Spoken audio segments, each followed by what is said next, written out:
You know, Jermaine, there's all of this conversation that we've had over the years about Michael sharing his bed with children. Okay. What? Go ahead. Go ahead. Go ahead. Why did he do that? First of all, Michael did not just share his bed with children. He slept on the floor. They slept in the bed. Oh, Michael was on the floor. They were in the bed? And we would have sleepovers in Indiana with the neighborhood's kids and everybody. And see, Michael growing up, knowing that this was okay then, and there were never the words of abuse and all this kind of stuff. And all those parents that came to the house and those children, nobody had any other complaints. So there were many, many, many more people sleeping there.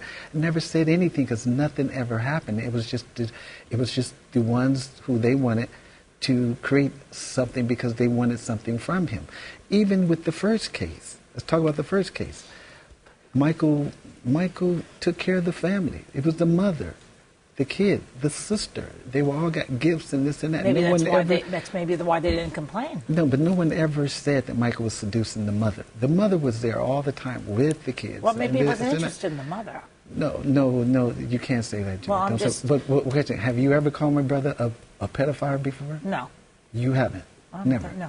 No. I wouldn't. I don't know. I wasn't there. Listen, that first case, the system knew, the media knew. They knew the extortion attempt that the father wanted to do. Why would he do it? It bothers me that he would think it was okay for people to look at that and say, okay, he's a 40-year-old guy with kids in his room. Because I'll explain to you why. Michael growing up, we grew up in a room with bunk beds and all the brothers. Yeah. Psychologically, that's never left him. It was the children together. I know, but you grew up that way too, and you didn't do that. No, I'm still around kids all the time. Would you have them in your bedroom, though? Absolutely. There's nothing wrong with it. If I'm responsible for kids and then their parents leave them with me, what's wrong with it? Because that's never going to cross my mind of doing anything like that. But see, the world today is so demented and so sick that they look at these things the wrong way. My brother never touched anyone, and they knew this, and the media knew this too, but they figure, oh, let's say Michael did this. Why? Because it's going to create ratings. It's going to create newspapers, and they knew the difference. They knew the truth. So in the book, I speak about all of this because when you talk about him, you're talking about all of us. Yeah. We're family. We're the Jacksons. He's carrying my name. I'm carrying his. Well, I think it just has that appearance, you know. And after the molestation charges, he continued to do it. Why do it? Because he did nothing wrong. He has a wonderful love for children.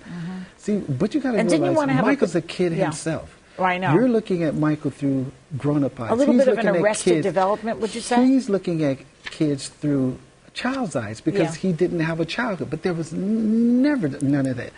And didn't you want to whisk him away to Bahrain if those charges held up and he went to jail? No, that's not true again. Oh. See, that's why you have to tell me what it was. Straighten me out. You have to.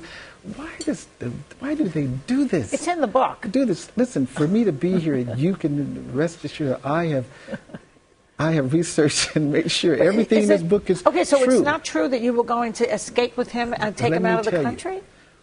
Let me explain to you. Watching my brother being handcuffed for no reason.